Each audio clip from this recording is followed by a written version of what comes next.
Hello.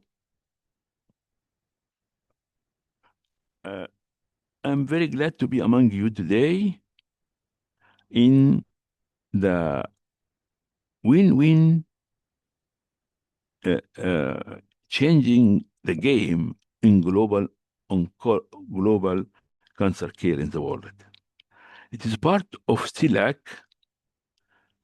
2026. It's become a famous conference nowadays, not only for Latin America, but for many colleagues in the world.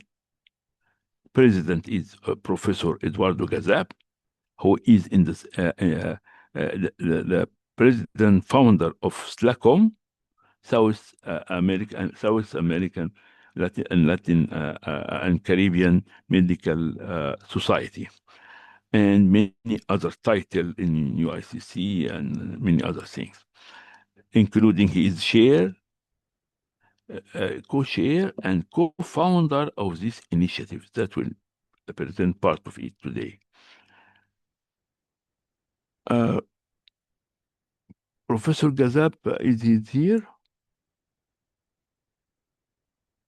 Okay, I'll present first. We'll present first his welcome notes.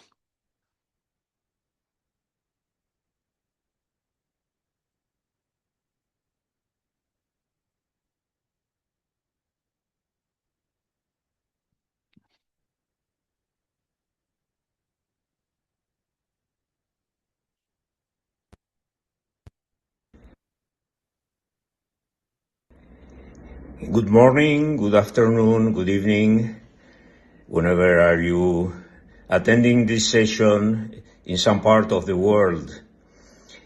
Welcome to the session of the SELAC Week, the Latin American Cancer Week, in which we will have the discussion Changing the Game in Global Cancer Care. I am Eduardo Cazap, the founder and president of SELAC, the Latin American and Caribbean Society of Medical Oncology, and also co-founder of the Win-Win Changing the Game in Global Oncology initiative. We call to all our colleagues, oncologists, scientists, and cancer experts all over the world to contribute to the crystallization and development of this initiative. This is an urgent need, not only for the medical community around the world, but also for our populations, sick or healthy, because the healthy population needs a very specific effort in cancer prevention and control.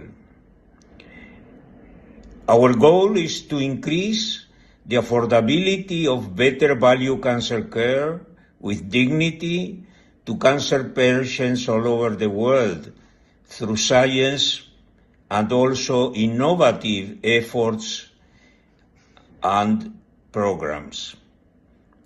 One critical aspect in this effort is the concept of global cancer control that includes these important aspects of better value cancer care through healthcare systems and doctors, but also the implementation of these initiatives, these ideas, and these guiding principles that are fundamental for the progress of cancer care and cancer treatment around the world. Thank you very much for your participation, and I hope that you will enjoy the following presentations.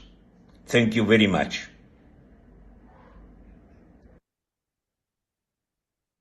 Hello, I'm David Kerr. I'm Professor of Cancer Medicine at the University of Oxford, and with my dear friend Professor Ahmed Elzawawy, I'm co-founder of this Win-Win initiative. It's a great pleasure, of course, to welcome you to this important series of meetings, wonderfully well coordinated by Ahmed and his team. But basically, as you know, the Win-Win initiative is about us doing the very best that we can with the resources that we have. So, although we understand the power of science, of innovation, of seeking for new medicines, new therapeutic interventions, better ways of delivering radiotherapy, improving the quality of surgery, all the different modalities of cancer therapy, we believe in the Win-Win initiative that we can do much more with the resources, with the drugs, with the therapeutic agents that we have available. And what we would like to do is to use this series of seminars in a way as a call to action. We would like each of you who are listening to see if you can think how we can better use the agents that we have. I train as a clinical pharmacologist, so I'm very interested in dose-response relationships, how we can optimize dose. And that's not giving the maximum dose, but the optimal dose. And with that can come significant savings in terms of how we deliver the treatment that is important to the community of cancer patients that we serve. So a call to arms, in that sense that we would like you to support us intellectually, for you to use your own wisdom, experience, understanding of your particular field of cancer, its biology, its treatment, its pharmacology, its pharmacogenetics, whatever. But as a wider multidisciplinary team, if you like, we should be able to apply that which we know to the agents which are available to make them more widely available to the global cancer community. So there is a sense of equity and fairness in all that we would do. We would like to make affordable, effective treatments more widely available. That utilitarian approach to do as much good as we could as widely as possible. So thanks for joining us. Thanks as always to Ahmed, his tireless, indefatigable energy to keep us going, to keep moving forward. But grateful for you joining us in this journey, let's call it that. But each of us personally to see what we can do to contribute to the Win-Win initiative. Thanks for listening. Thanks for joining us. Thanks again to Ahmed and his wonderful team and all our colleagues who are involved in supporting the Win-Win initiative. Thank you very much.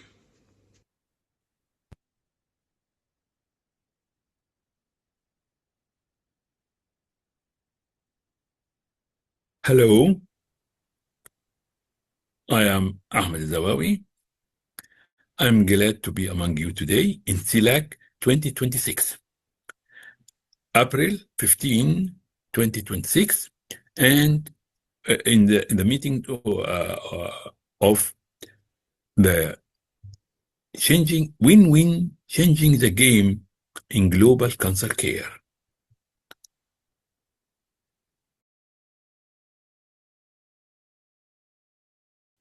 Well, start.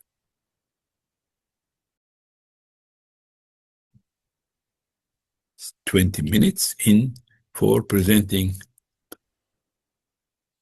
Why is game change in global cancer care a must? It is a necessity now. It is not a choice. This on not only on my behalf, but on behalf of all of the co-leaders, the faculty, and the contributor of GOIS, and the Win-Win changing the game in global cancer care international initiatives. Rapidly, I am chair of Win-Win Initiative, chair of board of the director of Global Oncology Implementing Science, GOIS. It's part of GoU, and it's linked. Founder and president of ICEDO, International Campaign for Establishment and Development of Oncology Centers. Past president of Aortic African Organization for Research and Training in Cancer. And emeritus professor of clinical oncology in nuclear medicine, Suez Canal University. And I am medical founder of Al-Sulman Radiation Clinical Oncology Center, Bursaid. I founded it before. Today we present special summary for Latin America Cancer Week.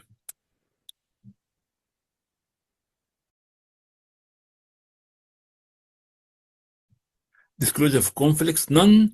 I don't take fees for my lecture out of my university or financial support from any. So this forum is for free and for completely free expression of ideas based on science.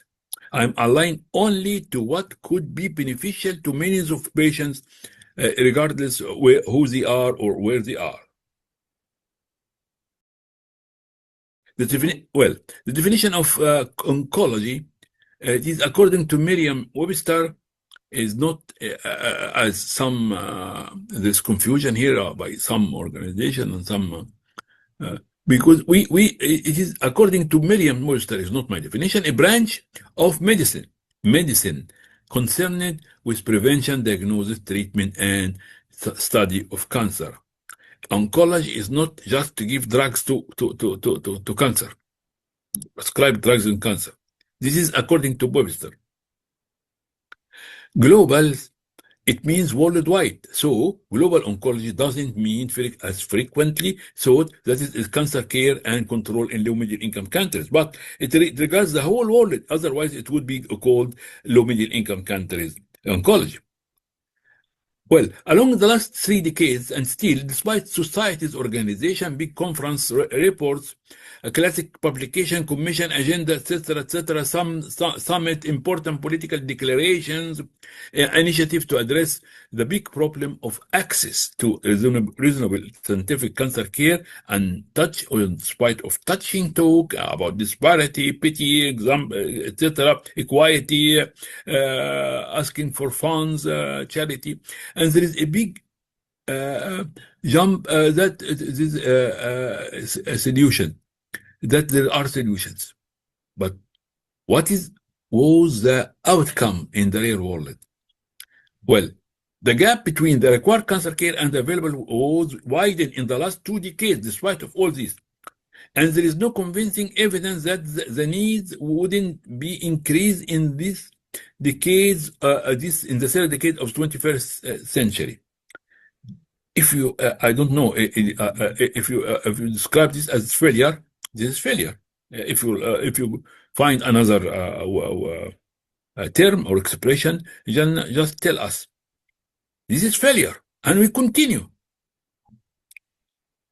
It should be changed. The real scientific picture is the tragic gap, and shortage of better value cancer care is widened despite of many blah blah blah blah.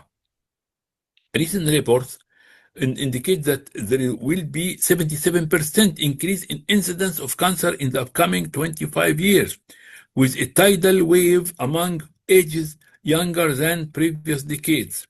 Accordingly, the prevalence of cancer is increasing. We should be prepared for this, not to give fake news that will solve everything in few years, or some political declaration. I'll finish it in 3 years. This is a declaration, something like this. And we are here till cancer is zero cancer. So it will stay forever. It's like this. So there should be realistic scientific approaches to lessen the burden, to find solutions. Needless to repeat that that is known that the tragic lack of affordability to better value cancer care in many low middle income countries is known, but there are underserved patients in the affluent and even in the most affluent countries too. According to American Society of Clinical Oncology, about 40% of American citizens, the first cause of fear of cancer is financial burden and the risk of bankruptcy. 40%. This comes before fear of pain and fear of death. You mentioned this. ESTRO, European Society of Radiation Oncology, this is according to the report. All this is reference here, as you see and below here. The page. 1/4 of cancer patients in Europe didn't get the indicated radiotherapy. Don't discuss with me, discuss with ESTRO. This is published. In a recent report and in Medscape article, it stated that the median launch price of 13 new cancer drugs introduced this year was $257,000, which is more than 3 times the median household income of a California family.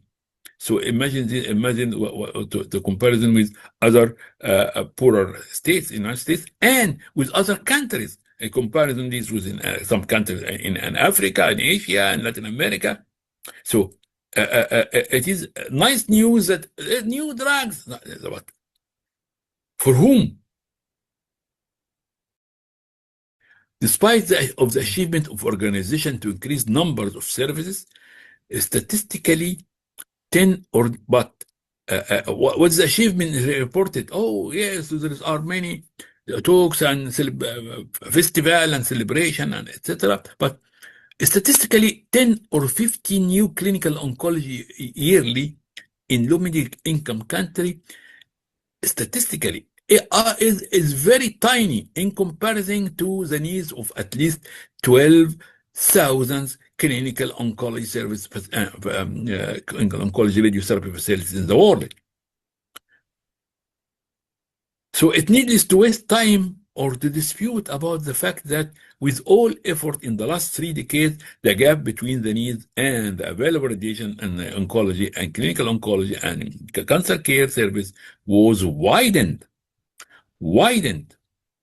If the concerned players will continue the same, then the gap will become worse in the upcoming years. The problem is not in the excellent players in the world, but in the game. So we are not offending all stakeholders or excellent players, and no. But the problem is the game. So there should be game changing in global oncology and professional cancer care education, and in focus research. If we continue as we are, the health system would not cope with the skyrocketing raise in the total cost, and that do not commensurate with the increase of patient-centered outcome. The Win-Win scientific initiative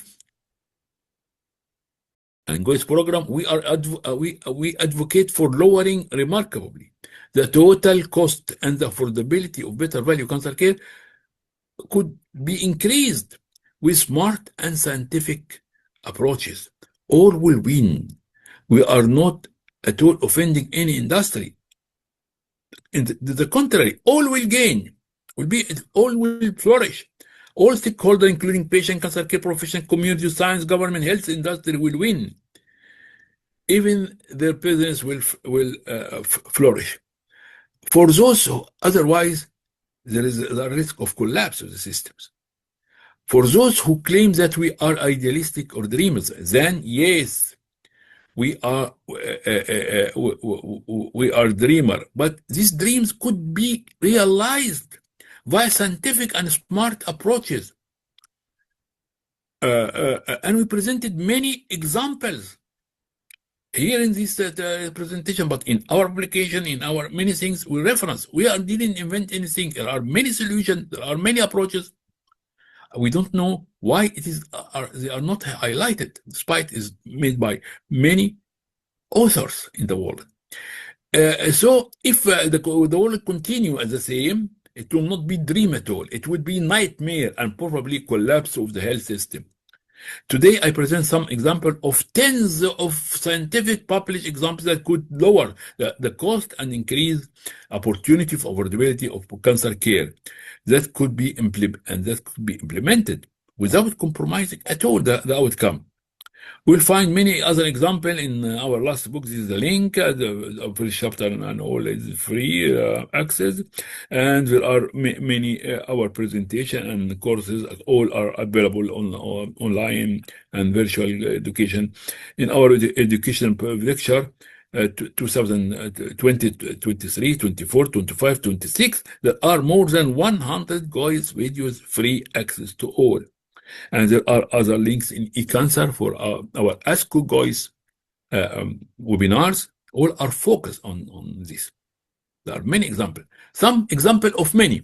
It's scientifically possible to reduce the cost of some expensive treatment by scientific ways by 70 or 80% and more without compromising the outcome on patient. Please see many examples with reference. Here there is this link, all the links here, and we can send you on demand the slides to have your link, and there are many. We have many resources. So, sources of for information. One of the many scientific approaches, lapitanib converting from 1,000 to 2050 milligram with fasting to 500 milligram with food. Abiraterone converting from 1,000 with fasting to 250 milligram with food. This is 1/4. You imagine that. Decrease the cost and decrease the side effects, customer side effect. Pazopanib, okay, this example also, and vinclexta capsule converting from 400 milligram or 600 milligram to only 70 milligram daily. This is very interesting. It's not with food, but when taken with 300 milligram pazoconazole. The doses of many of the some new drugs approved by FDA, like new cancer drugs such as monoclonal antibodies and kinase inhibitor, over the last 20 years, of the last 2 decades, were higher than it should be, because FDA approves these drugs based on maximally tolerated dose, which is wrong. The maximum tolerated dose should be the optimum dose, the optimal dose, and the maximum effective dose, which is different. Since all guidelines and big conference follow this wrong approach, and leading to off-target adverse event that may be fatal, as in the case of ibrutinib. Guidelines, ASCO, ESMO, all follow this FDA, but this should be. This not me the reference. Don't criticize me. I don't discuss with the reference. The reference here is Ratan 2014, and there are many references, and we cited many in our books and articles. Here's the reference. You can and in the reference itself, there are many references listed in it. A good news, after many publication presentation and pleas by many experts, including us, that we cited over years. This is the link here where we cited this. FDA has launched Project Optimus for admitted that it was wrong. Project Optimus, there are some mistakes. The Project Optimus for reforming the dose optimization and dose selection paradigm in oncology. And this is the link for Optimus. This is by FDA. But however, according to Professor Tannock, unfortunately, the FDA applies this correction in the upcoming drugs, not the long list of the present drugs and the past drugs that you are still used. This is not good. One of the important aspects to get better value is to have less toxicity and to lessen suffering in case of hospitalization or due to complication. So could anyone or any organization on society or institute or any guideline tell us? I would like to learn. Okay, if you have a reply, why, despite that it has been reported that 58% of potentially fatal adverse events are not listed in the initial USA FDA drug label. You imagine this.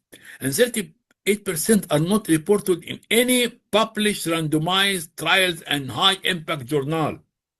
This message for many. And not highlighted in conference of big oncology societies. This is reference here. There are many references here. Moreover, why the voice of patient is missing in drug safety reporting? This is Bash 2020 stated that. There's many references here. This can revise them. Generic equivalent and biosimilar of cancer drugs repeatedly is mentioned as is the magic stick that solve all. But we emphasize that generic and biosimilar drugs could be of much more value and should not be cited repeatedly as good solution unless there were global regulatory consistency and trust in the good quality and flow of drugs. There is a link here to full presentation and about this. And for part of our book about this. This link you and come back with your ideas, suggestion, criticize us. It's open. This is the value of our initiative. It is yours. The waste of leftover in vials of some expensive cancer drug in the USA is estimated to be $3 billion per year. Just that. While there are solutions, and nobody listen, nobody hear, nobody like to hear. Are we going like this? This is linked to solutions. There are many things, and we speak about lack of resources, we beg for charity, etc. The Mystic Global Campaign, the fight against counterfeit medicine that worth $200 billion and cause 1 million deaths annually in the world. $200 billion. And it is present, this counterfeit drug. Not only low middle income countries are present in the United States, they are present everywhere, they are in Europe. And many details are published. And even the number of deaths and the number of business is published by the Interpol. But what? This annually in the world. Here is the link to more detail. Are there solutions? Yes, there are solutions. And to detect this counterfeit drug is difficult, need analysis, expensive. No, you can detect it if we like. But there is big business, so there are many big persons involved, surely.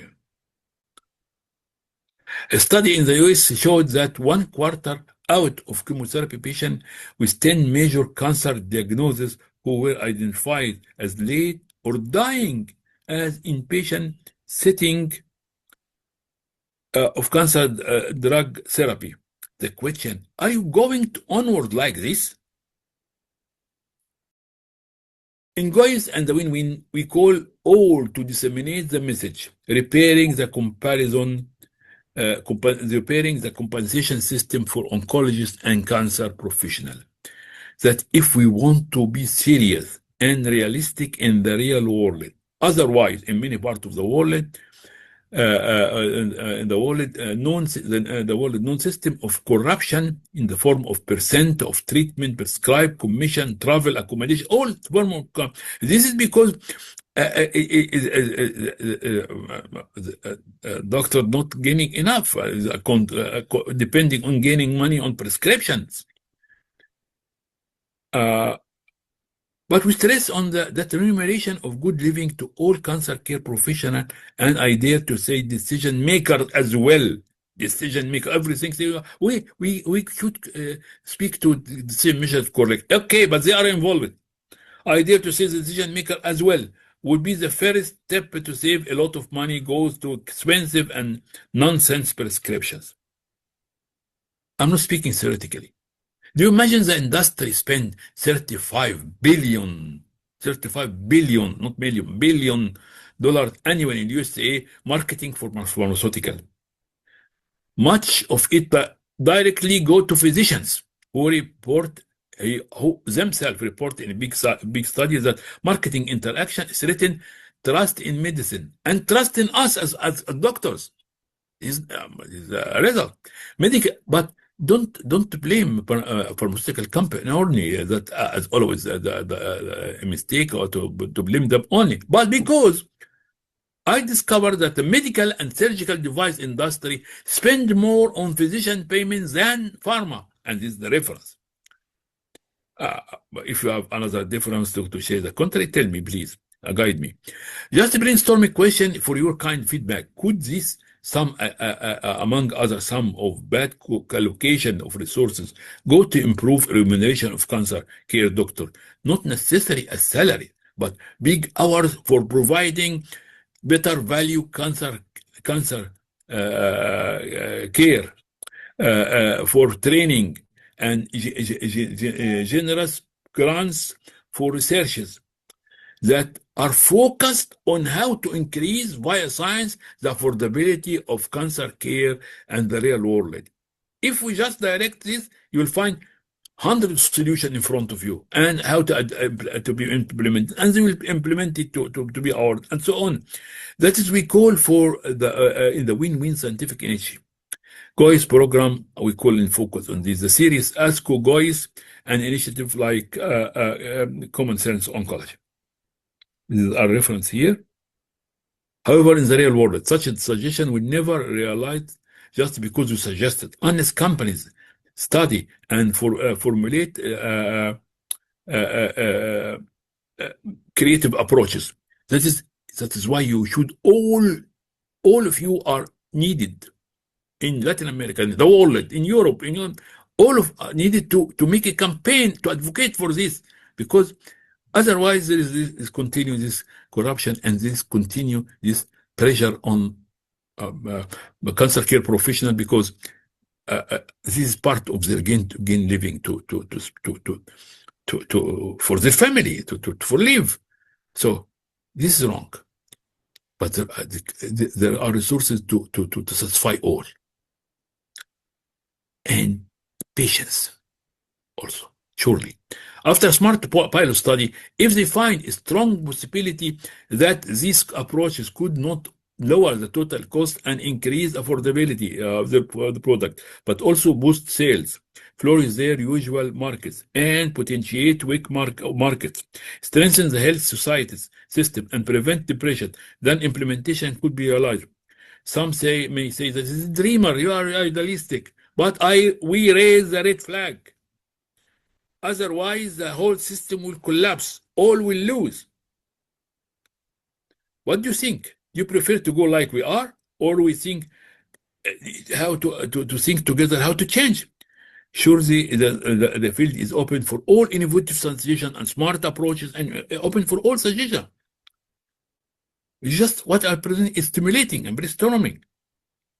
One example of many of the need of the redesign and real world health system. This is I leave for you this and if you read it, it's about in East Africa and that after we say we will this society organization build something, but there are many resources are wasted in corruption and in this example of East Africa, $2 billion annually for referring patients abroad and India and taking commissions. If then by 5 years, then there will be $10 billion in 5 years. This could establish high quality cancer service system with dignity to local patients while they win high standard. $10 billion every 5 years spend on this corruption. This is of commission, etc., for referring patient and taking. We should be realistic. This present isn't much better than wasting resources of IEA, HOPE, RAISE, taxpayer in rich country, etc., in establishing few centers and keeping their resources for technically, but keeping the resources of this organization for resources for technical and development aspects, not for supporting money and funding. There are resources. Could you change the game? We think it is necessary. What do you think? Here is the reference. Okay, but for what I say, isn't that better than to change the stereotype talks and begging for help of many international organizations, conference summits, and hundreds of publications over the last 3 decades, while the gap between the needs and the affordable value cancer, better value cancer care in the real world is widening, and it will worsen? Isn't that enough proof to change? I'm just asking, what do you think? Lead that, please. The story of Global Cancer Fund without repairing the big current defect will be just create more corruption and abuse. It is like trying to fill a tank while you are not wisely using the water, and to abuse a lot of that could be spared with scientific evidence, and where there are big holes in the bottom. And you've tried to fill what's a big hole in the bottom. Previous similar initiative never succeeded to reduce the tragic gap in affordability and better value cancer care. There are some festivals, there are some establishment here and there, organization live on that, okay, and some, but at the end, if you see the whole picture, the gap is wide. Once again, we stress that GOIS and the Win-Win scientific initiative don't ask for donation or charity from any, but what we ask is your contribution with suggestion, idea, your advocacy, and your co-leadership. Welcome. As we stated and mentioned here, are examples of scientific approaches for game-changing global oncology. Please see many examples in our reference here. I stated many examples. For radiation oncology and allied sciences, this is the second series of ASCO international webinar. This is the link to this webinar. It's free. It is ASCO-GOIS. And e-cancer kindly have a link for it.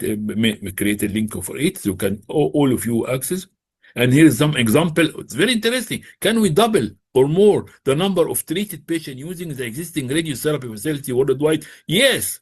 Yes, we can double it. Through science. Please see this video or this lecture and this e-cancer link. And if you have any criticism, please send us. If any suggestions, send us. We are very open. The second one, this is just an example. The need for research and implementation, study and innovation that reduce cost of radiotherapy without compromise outcome. Researches. Do you imagine that in many guidelines of radiotherapy, you may surprise you, only as published, but I don't know why this is not highlighted, only 9.7% of what is published as guidelines are with strong evidence. Only 9.7. You imagine this. So there is need in more research and deep focus on how to solve problems. Please watch this video and add to it, suggest, criticize. Don't miss the outstanding short lecture of Professor David Kerr, Antano, Carol Sikora, Catherine Van Loon, and Enric Soto, all that in our first ASCO-GOIS, and there are other in the second GOIS. And this is a link to the lecture of Professor David Kerr that you will listen and watching this session. Professor Antanok, also this is a link of his anti-cancer drugs for administered in short courses or at lower doses to improve access to effective treatment. And there is the reply. Professor Catherine Van Loon, the role of evidence in increasing the value of global cancer care is the link. To summarize, if we continue as we are, I'm sorry for the voice outside, and with the skyrocketing cost and the increase of population, number of cancer patients, number of new cases, prevalence, the health system in different parts of the world will not cope. The gap in affordability, better value cancer care with dignity will be widened than today. Changing the game of global cancer care is a necessity and not a choice. Let us do our task as cancer care professional and scientists to be through science the main part of solutions. It's main part of solution and not be part of problem. Not of the problem, not intentionally, but if we don't advocate and lead the scientific, smart, focused, global changing in cancer care. I correct this. We are very open for any suggestion, constructive critics, collaboration, and count on your feedback. We don't claim any praise or leadership. We didn't invent anything. Feedback, suggestion, precious comments, and active contribution and co-leadership are appreciated.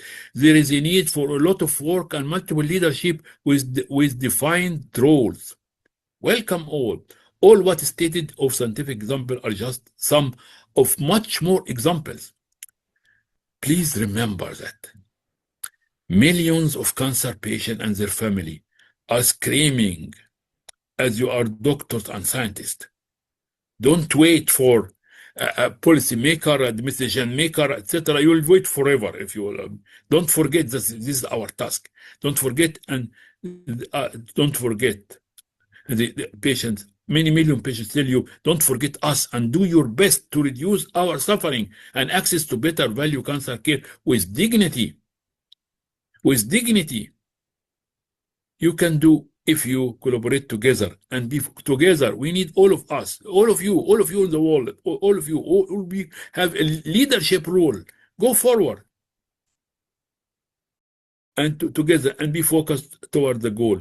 In GOIS and the Win-Win initiative, we are attached to the definition of the dignity of a human being patient as physical, financial, and social dignity, going forward in fruitful cooperation. We are looking to your feedback, advocacy, contribution, co-leadership, going forward in fruitful cooperation. Thank you all. And this is my email, and this is web. We are implementing science to make cancer care affordable. This is a message of love to all humans via science. Thank you all, and looking for your feedback. I'm just closing. Hello, I'm David Kerr, Professor of Cancer Medicine from University of Oxford. And what I'd like to discuss today, this excellent series of webinars that my great friend and colleague Ahmed Elzawawy has arranged, is to talk about optimizing dose selection for cancer medicine. You can see behind me the Dreaming Spires of Oxford. And I first came to Oxford as Professor of Clinical Pharmacology and Cancer Medicine. And what I hope to be able to do today is to be able to convince you that it's possible to use some simple scientific principles to optimize the dose of drugs that we deliver. Because when you think about it as oncologists, that's what we can control. We cannot control the genotype or phenotype of the cancer, but we can control how selectively and how carefully we deliver cancer medicines.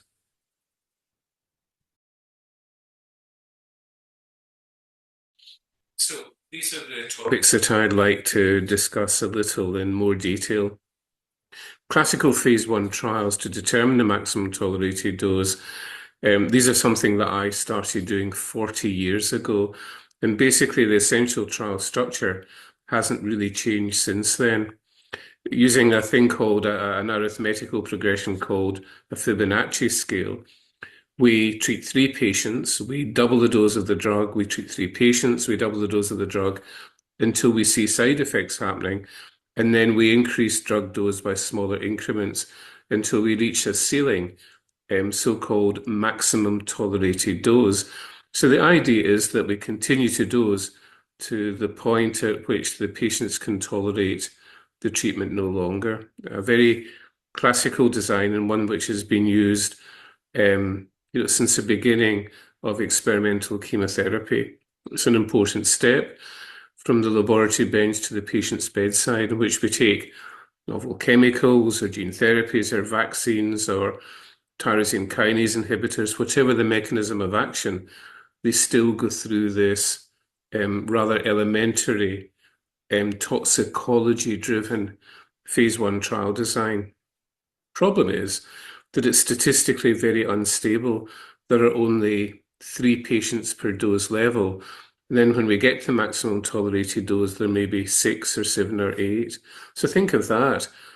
We may be basing the treatment of thousands, tens of thousands of cancer patients, millions even, and a dose-finding schedule that may be based on a n=3. So a degree of statistical uncertainty, to say the very least.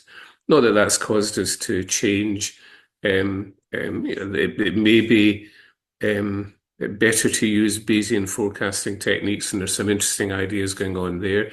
But the fundamental structure of how we introduce new drugs to the clinic hasn't really changed. People have thought of modifications over the past 40 years or so, and we've been at the forefront of testing some of these different approaches.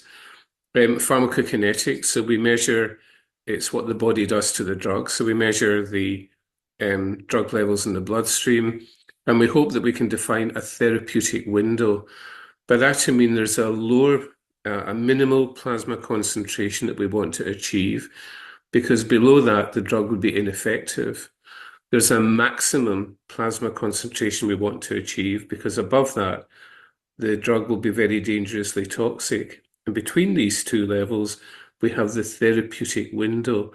So in an ideal setting, we would adjust the dose of the drug to achieve a preset plasma blood concentration level that gives optimal efficacy with tolerable toxicity.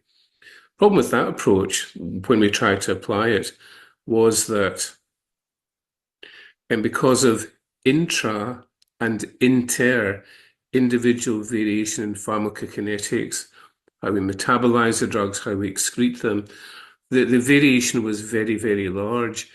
So in a phase 1 trial, trying to dose escalate on the basis of plasma concentration proved impossible. Many of us tried, all of us failed. And that idea about defining a therapeutic window for anti-cancer drugs, attractive though it is really difficult. Many of our drugs have got irreversible binding kinetics, and that makes it very difficult to build an appropriate mathematical model. Pharmacodynamic endpoints, that's when we try to titrate the biologically effective dose of the drug. Say we're inhibiting a particular kinase, can we, during the phase 1 trial or phase 2 trials, can we collect blood samples for pharmacokinetics, and can we collect cells that would allow us to see if we're inhibiting the target enzyme, if enzyme it is, to the right level? And we can do this using tumor biopsies. Difficult to do that frequently, but sometimes we use surrogate tissues, skin biopsies, collecting mucosal cells from the lining of the mouth. I remember once as a research fellow plucking eyebrow hairs, and if you do it properly, then you pluck out the cellular bulb at the base of the hair, which has got rapidly dividing cells. We were looking at an aurora kinase B inhibitor, and we thought this was a way, by plucking 5 eyebrow hairs, by examining the expression and degree of inhibition of the enzyme in the hair bulbs, that would give us a measure of pharmacodynamics. Was the drug acting in the way that we hoped it would? But again, despite collecting the 5 eyebrow hairs per time point, the degree of variation was too large for us to be able to interpret. But an attractive concept of titrating drug dose to a biological endpoint. What about randomizing 2 different doses against each other? This could be done in a phase 2 trial, in which we look at some measure of efficacy and, of course, toxicity, because we would always want to give the least toxic dose, which worked, which was effective. A good example of that comes from our own experience using folinic acid. Folinic acid is a vitamin-derived cofactor that moves methyl groups around within the cell. And we showed many years ago, as did others, that folinic acid can synergize with 5-fluorouracil. Molecular basis of this is well known. Folinic acid binds to and stabilizes the complex of 5-FU and its metabolite F-dump with the target enzyme thymidylate synthase. It's a lovely piece of cellular pharmacology, very clear sense of the mechanism of action. And what we did in our very large trial, 5,000 patients in the adjuvant setting, we compared high-dose folinic acid, conventional dose, 200 milligrams, versus low dose, 20 milligrams, and we found no difference in efficacy whatsoever. So a tenfold reduction in cost, and yet still around the world, people conventionally give high-dose folinic acid, despite there being good randomized evidence, 5,000 patients for goodness sake, showing that at a clinical level, at least in the adjuvant setting, colorectal cancer, it made no difference whatsoever. There are other good examples in phase 1 trials in which people like Mark Rattain, Ian Tannock have gone back and reanalyzed phase 1 trials and shown that we can detect efficacy, effectiveness at dose levels below the maximum tolerated dose.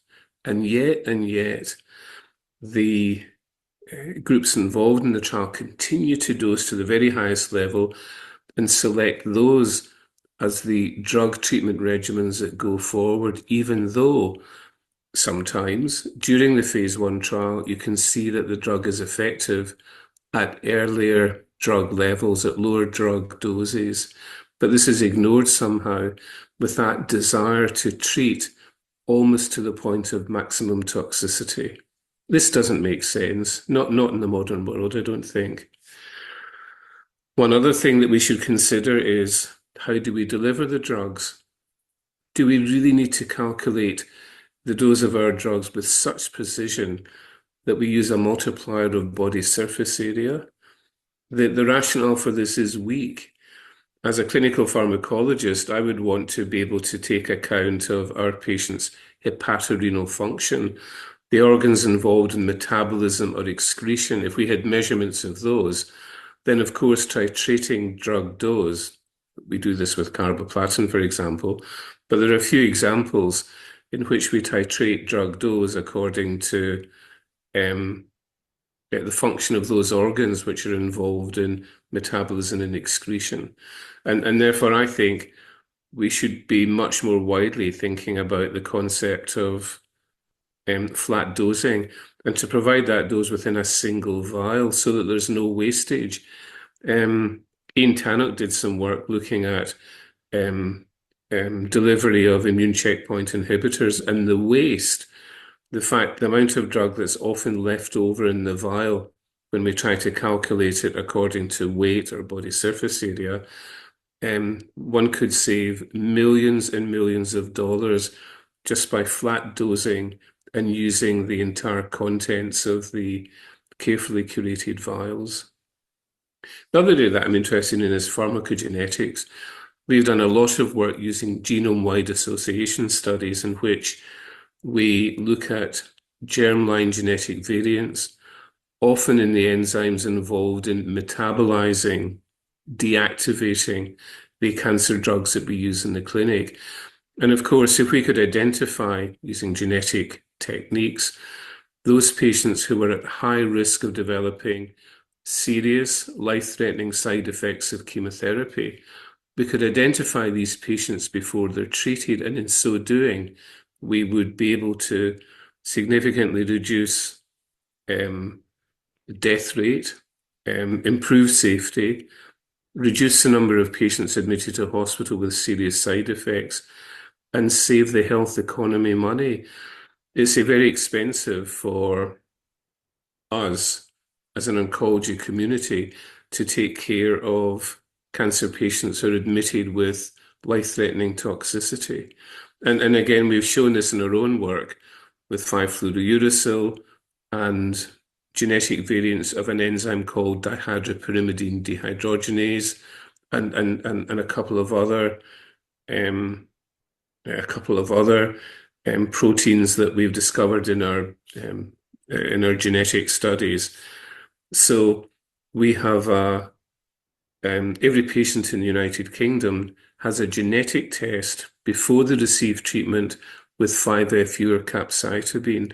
And real-world evidence shows that we reduce the death rate from fluoropyrimidine toxicity, we reduce hospital admissions, and in our nationalised healthcare service, we significantly reduce costs. So these are some of the areas that we should be thinking about when we're trying to optimized dose selection for our patients. If I could ask you just to read this for a moment. This is a work of Mark Brattain that I mentioned a little earlier. He looked at a range of orally available cancer drugs, many of them tyrosine kinase inhibitors, the modern targeted oral drugs. And what he found was that by lowering the dose, a reduction in treatment frequency, the cost of more than half these drugs could be very significantly reduced, but without diminished efficacy.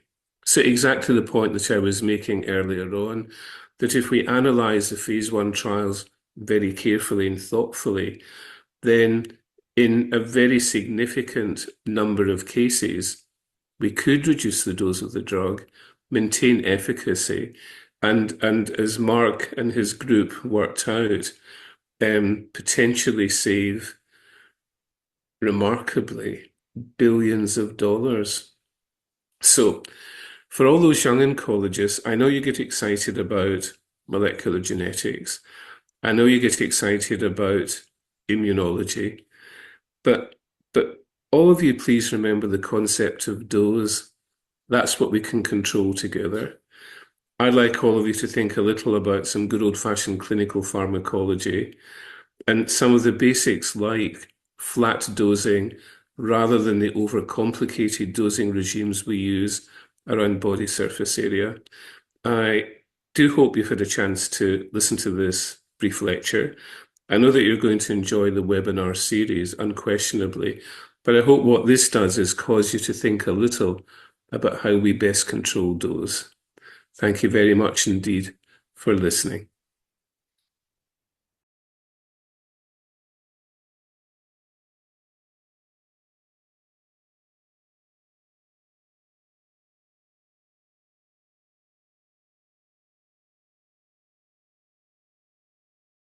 Hello. I'm very glad to be among you today. Today we present a call for global collaborative action to improve affordability of cancer care. Win-win, game-changing global cancer care. I am Ahmed Elzawawy, and I'm presenting this on behalf of all the co-leaders and faculty and contributors in GOIS, and Win-Win, changing the game in Global Cancer Care International Initiative. I am Chair, Win-Win Initiative, Chair, Board of Directors of Global Oncology Implementing Science, GOIS. It's part of GoU. I'm founder president of ICDOC, Experts in Cancer Without Borders, past president of AWARTIC, African Organization for Research and Training in Cancer, Professor, Emeritus Professor of Clinical Oncology and Nuclear Medicine, Suez Canal University, Ismailia, and Bursaid. This is a special summary for Semana Latinoamericana del Cáncer, Latin America Cancer Week. Today is April 15, 2026. Disclosure of conflicts, none. I don't take fees for my lectures out of my university or financial support from any. So in the forum of GOIS, we welcome you all for free expressions. I'm aligned only to what could be beneficial to millions of cancer patients, millions of patients in the world, regardless who they are or where they are. For the sake of the increasing million of cancer patients in the real world, please read the following. Kindly consider, advise, and co-lead now and in the future. It is a call for win-win, changing the game in global cancer care. A global working inter-group collaboration and communication that we would like to do together. Working group across societies and organizations, individuals, collaboration between all. We emphasize on there are many scientific solutions already exist, but unfortunately they are not highlighted and they are overlooked intentionally or not intentionally.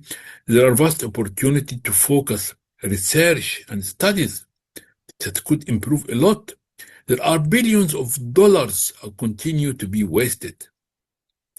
Brainstorming point: what is the value of new current cancer treatment if the tragic gap in the affordability of better value cancer care continues to widen for millions of cancer patients? These new things is not arrive to them, including some or difficult to arrive to them, or bankruptcy, or burden destruct the financial status of a whole family. This is reported, including some in the United States. Yes. Despite the respectable efforts of organizations, society institutes, conference publication, thousands of publications, hundreds of podcasts, surely the affordability crisis persists. Rising costs are not matched by improved outcome. There are some improved outcomes, yes, but rising costs are not matched by improved outcomes. The status quo is unsustainable, and the risk of healthcare system collapse. There is a risk. Hence, future generation may ask and curse us. Please attention for this. They may curse us. Why did you continue the same, and ask, why did you continue the same path without changing? Imagine if this respectable, appreciated effort in the world collaborated and concentrated primarily on remarkably improving affordability of better value cancer care in the real world through science. Imagine what would be the picture that we'll call for. So the issue is not about all these announcement, talks, publication, conference, projects, etc. But the main suggestion is to form a sort of cooperation and coordination between groups, societies, organizations, institutes, and individuals who are focused on how to push much forward the scientific work and implementation of game-changing global cancer care in order to increase affordability of better value cancer care with dignity for patients in the real world. It needs a lot of work and multiple leadership and defined roles for every partner. The suggested coordination and intercommunication groups will not interfere by any way in the internal independent system financial issue of any collaborating organization or society or individual. What we are called for is a movement, not another competing organization. Surprisingly, there are many published scientific approaches that could reduce cost, some up to 70 or 80% or more without compromising the outcome. Unfortunately, these approaches are rarely highlighted. Is it intentional? I don't know. Tell me, please. So, actions, let us amplify them. These approaches, existing approaches, amplify them through science, not omit them. B, there is room for everyone to contribute and to benefit. C, we call for international online free accessible repository for all. This already existing scientific work and what will come could increase affordability. What could come and could increase affordability of better value cancer care. In addition to the regular updating and with scientific works with evidence would be open for all. The repository open for all. This repository or web will have links to all relevant organizations and resources and vice versa. There is room for unlimited ideas and research that should be focused on scientific approaches and evidence to increase affordability of better value cancer care with dignity for millions of cancer patients in the world, not just innovation for innovation. We should focus on this. So action, it becomes necessary to include the need for transparency and avoiding commercial bias in trial, launching more trials that consider common sense, more scientific interpretation of trials, particularly in phase 3, as many distinguished colleagues and professors are calling for, like Professor Antanok, Professor Christopher, and Bishal, wonderful work on this. All ongoing and upcoming initiative, for example, scientific project of research and program, the such needed common sense oncology initiative, and all initiative focused on this. We not one initiative. We are needing many initiatives focus on this direction. All of them will be appreciated. and needed, very needed. This is the mandatory part of the integrity of this integrity of running of the item 2. Reports indicate that 58% of potentially fatal adverse events not listed in the initial FDA drug label, and 30% are not reported in randomized trials published even in high-impact journal. This leads not only to potential mortality, but also to increased side effect and potential financial burden due to hospitalization. So, action, the crucial information regarding the above point 3 should be more accessible, should be known by cancer doctor to the cancer doctor and scientist, and not let us treat patients without knowing this. 4, there are also waste of many tens of billions, not only tens, more than that, despite there are published solutions to reduce the waste. So action to include this point and the call for studying and implementing solutions. 5, there are a mislocation of enormous resources.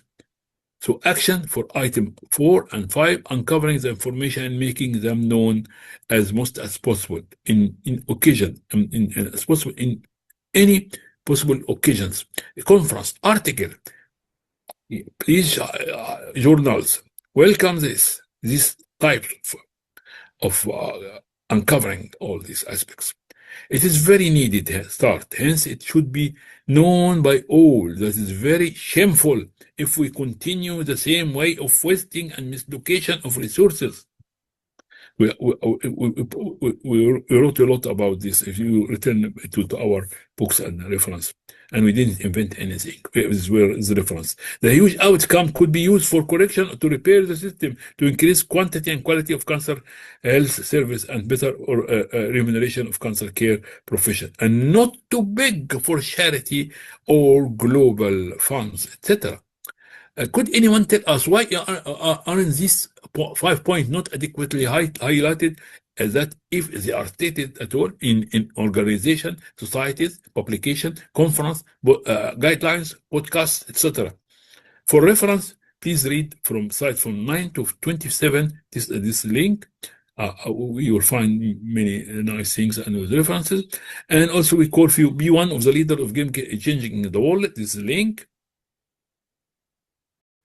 6, an important mission is advocacy, dissemination, till remarkable increase of affordability through science will become a main topic and main goal in societies, organizations, research institutes, studies, conferences, and professional cancer education program. Professional cancer education programs should be part of it, important part. So one of the current action is the Win-Win International Scientific Initiative, and it's free professional cancer education, free, it's completely free for all. Education program, Global Oncology Implementing Science, is a small-scale initiative. It is a small-scale initiative and free awarded professional cancer education program. This is the link. In GOIS, we focus exclusively on improving affordability of better value cancer care through science. All stakeholders would benefit: patients, communities, professional science, economy, and health industry. We aren't criticizing any party. The problem lies in the game, not in the excellent players. So again and again, game-changing global oncology has become a must, not an option, and be one of the leaders. Regarding the main suggestion to form a sort of cooperation and coordination between groups, it is a forum open for all, owned by all, not a replacement of any. It is not one more organization, competing organization, but a win-win scientific movement and collaborative efforts. It is a message of love for all, driven by scientific approach and not by talks, and we don't claim any praise or leadership. Achieving remarkable increase of better value cancer care is a huge goal. It needs to be considered as the main raison d'etre for cancer organization, cancer society, research department, university, big and important and small university, and all cancer institutes, cancer centers, It is realizable if there is a collective will and game-changing focus on that goal. There is no underestimation of any voice of stakeholders or anyone. Once again, game-changing is becoming mostly not a choice. Doctors, scientists, and healthcare experts need to drive ideas, studies, and plans for change. Please don't wait for policymakers and administrators, as we usually hear, and decision maker, etc. Otherwise, you will wait forever, as you were waited for a long time, and you will wait again forever if you repeat the same thing. This is science. This is scientific solution. This is your role. Is needed. You will guide. Who will guide? It is a forum open for all who are willing.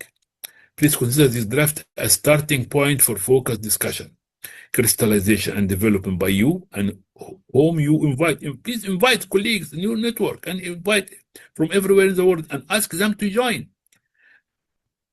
As some of the co-leaders of this initiative stated, Gusby, the president-elect of ISMO, we can move from principles to wide real-world impact through collective leadership, shared responsibility, and science-driven win-win solutions. We would welcome all further discussion for details and how to coordinate together and details. Please, we should crystallize this together and could be aligned and across individual, how this effort could be aligned across individual expert colleagues, institutes, societies, and organizations. Millions of human patients are screaming, don't let us down. Enough is enough. We are looking for your feedback, continuation, and leadership. Thank you all. And this for feedback, this is my email and website. And thank you all. We are waiting your feedback, collaboration, and the co-leadership and going forward hand in hand.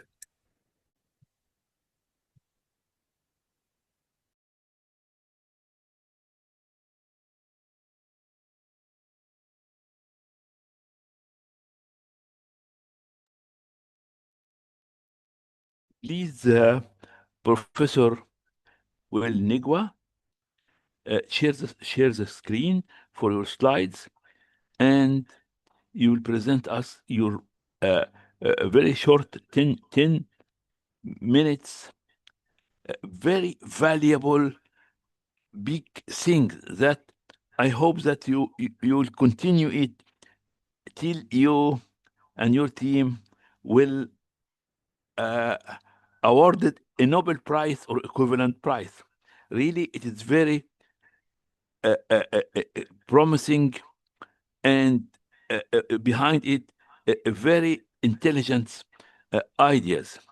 And it goes with how to use science to increase affordability of better value cancer care, not by blah, blah, blah, blah, not by speaking about charity, etc., but science and deep science. And my brother Wilfred Nigwa promised us that he will send his slides, and that will forward to all of you. And if you to have more details, and if you need any, please, any comment, any question or something, my brother will be very glad to guide you as always and to reply you. Please, my brother will start. Thank you so much, Brother Ahmed. Hello, everyone. It's really an honor to be able to join, this webinar session today. So I am going to start with just talking a little bit about building on what Professor Ahmed and the previous colleagues, Professor Eduardo and Professor Kerr, have already talked about, the importance of making sure that cancer treatments are not only follow the win-win scientific, coming up with win-win scientific approaches that can make cancer care more affordable and also, widely accessible. So I want to talk to you about radiotherapy in particular, a new approach that just got launched and funded by the United States government. It's called the One Comprehensive Universal Radiotherapy for Everyone. And obviously, it goes without saying that if you are on this webinar today, you already know the burden and the background around cancer, right? So we know it doesn't always hurt to remind everybody. In the United States, there are about 2.1 million new cases a year, 600,000 deaths. Globally, 10 million deaths per year. This is why cancer has become such a huge problem. We know in terms of cost, it is in the order of trillions of dollars in cost per year. You have seen the remarkable presentations by Professor Ahmed talking about even the wastage in drugs and how we can save. If we make this more accessible, including in Africa, East Africa, how many billions of dollars per year you can save from having people have access in their local communities instead of traveling internationally. So we started to think about, in the United States as well, the average monthly income pre-tax is about $4,400. The cost of treatment itself definitely makes cancer patients bankrupt. Even if you have health insurance and you have to pay co-pays, this is still very, very expensive. And as you know, CAR T-cell therapy can be up to $400,000 per year. I've seen estimates of $1 million per year. And the treatment time can be years, right? You spend many years going to appointment after appointment after appointment. So what if in the spirit of the win-win scientific approach that we could develop a curative approach for treating cancer that is very decisive? You don't need to go week after week for treatment, and the cost is affordable. So you don't have to deal with all these financial toxicities. This graph here kind of shows you, the increase as the high cost of treatment as you increase from diagnosis to radiotherapy, and how this can really take years, but really high cost as well. All right, so we began. Einstein said, imagination is more important than knowledge, right? So one of the key things is we began to imagine, from my work in my lab at Harvard and Johns Hopkins, and later on with many collaborators, what if we could develop a radiotherapy technology that could enable one low-cost curative treatment, effective against all cancers? As you know, cancers, there are hundreds of different cancers, different treatment types. What if you could really develop one approach that could be used for all of these different cancers? Very ambitious, right? But this is actually really based on great science.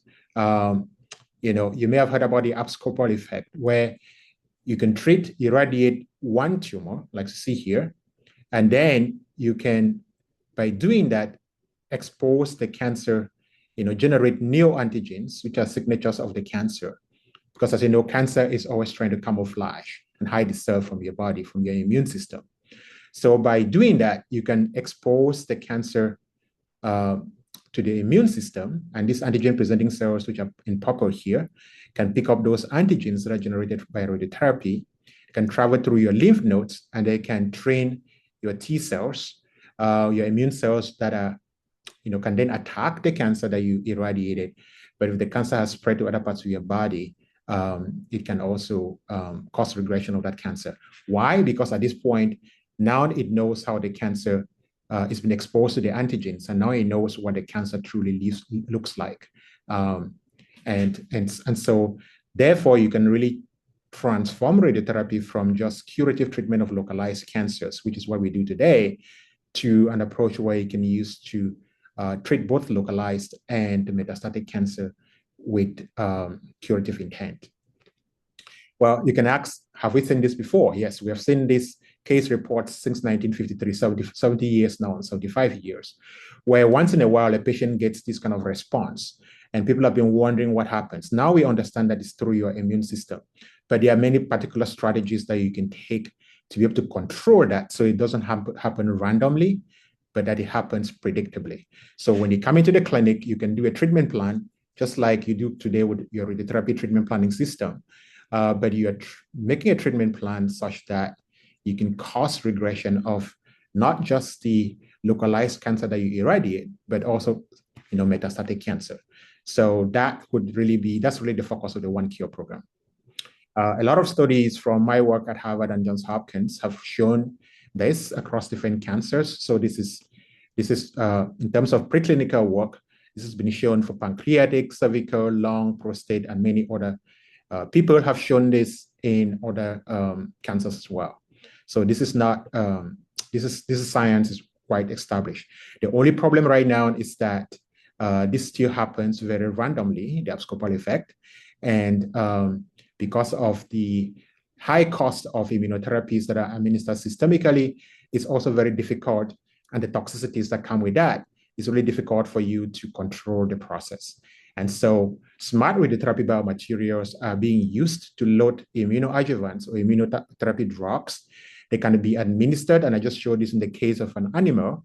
Say you have one localized cancer on the left, and you have cancer that's metastasized to the other part of the body. You can just administer the treatment, targeting the radiation to one of these cancers. And then the smart biomaterial releases the immunotherapy, which is fluorescent here, just kind of illustrate that for you over time. You don't need to come in day after day after day to get treatment. It's just released sustainably over time and empowers your immune system so that it doesn't only cause this cancer that you treat to regress. It causes the cancer that you did not treat to also regress. And that's what you see here. The blue curves here are the cancers that you treat. You can see there's regression here. The cancer you did not treat is in the pink, also regresses. So you can show this across multiple cancers. And so this is, in patients, we see this occasionally. It's been reported in tens of case studies. But we want to make this not only happen randomly, we want to make it happen consistently and predictably. So again, this kind of builds on some of the work that I've done at Harvard, with initially the smart biomaterials, we call them tiny drones to target cancer. This picture here kind of captures what happens. You irradiate one tumor, but the cancer causes regression of the tumors that you did not treat as well. And now in the United States, from investment, initially the Bright Futures Prize was awarded for this project at Harvard. It was about $100,000.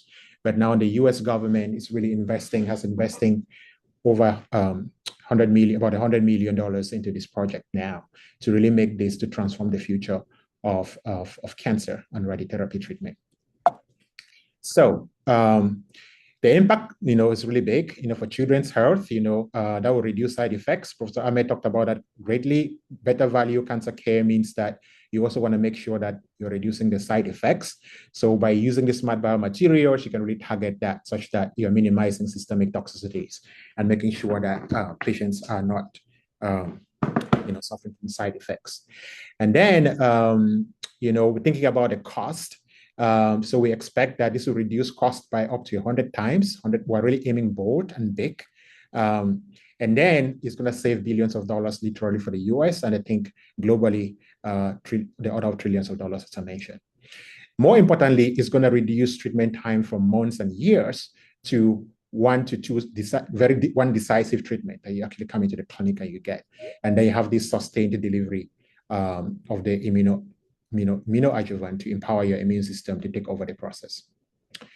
So finally, I just want to show here to capture in terms of the cost. So not only the death rates, if you can do this, because 90% of cancer patients die because the cancer has spread to other parts of your body. So by empowering your immune system in a low-cost approach like this, you can tremendously increase access to care.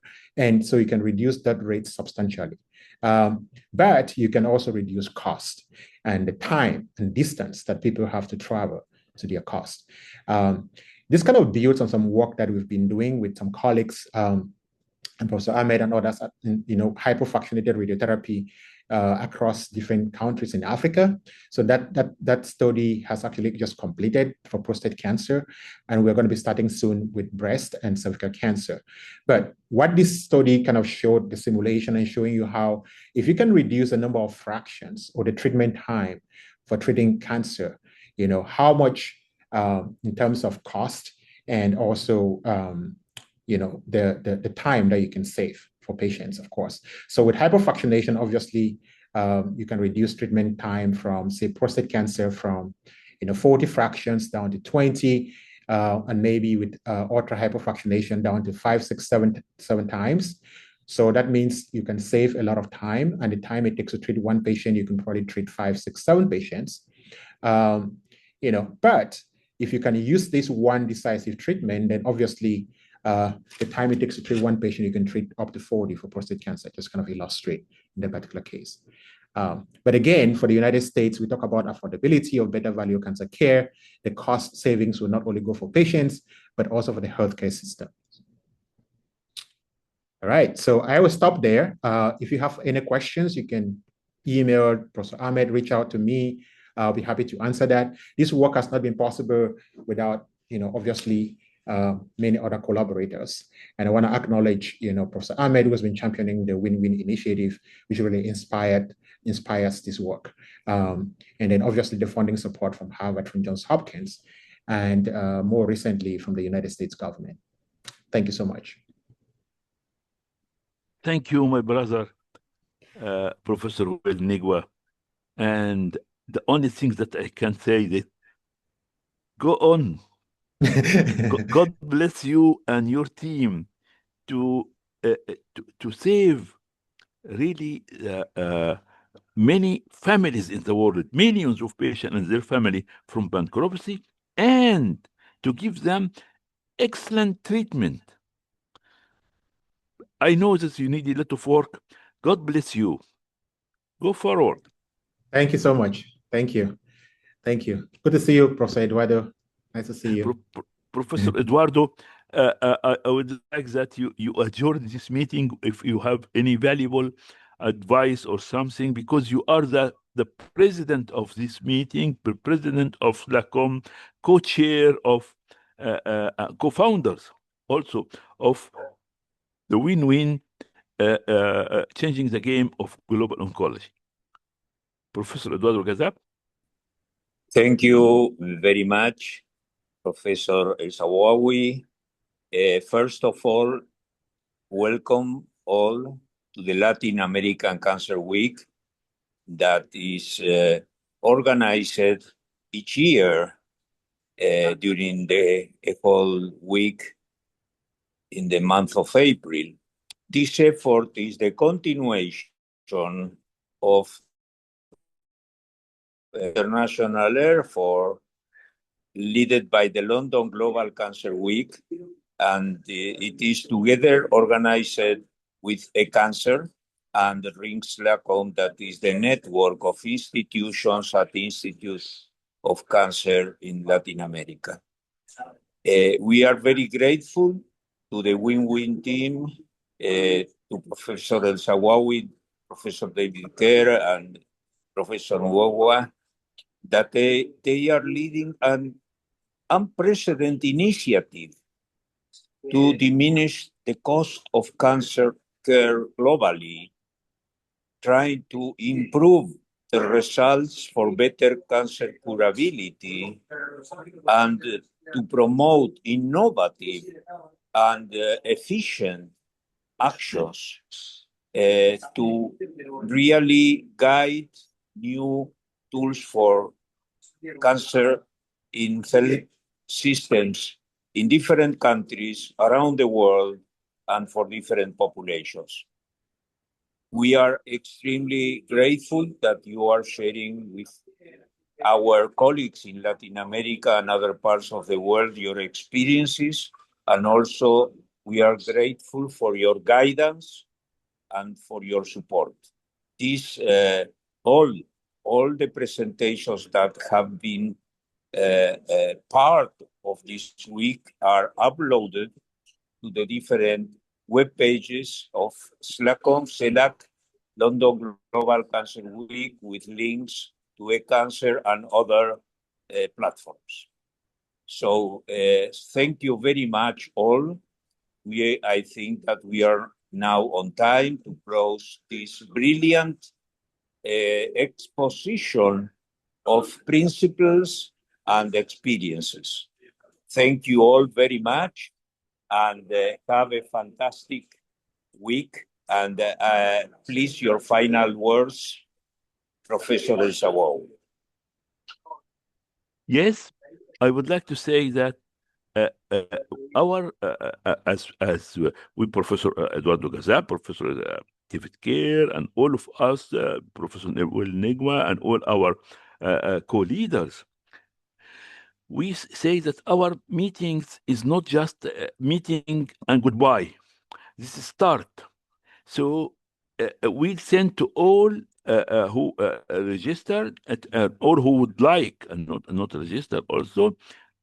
Send to us. You will have the full record of these webinars. Also, you will have the. I will send you also the slides of most of presentations, and we are waiting for your feedback, contributions, suggestions, and join to co-lead. We don't pretend that we are permanent or anything like this, but you will make this advance to serve millions of patients. Welcome all, and bye-bye.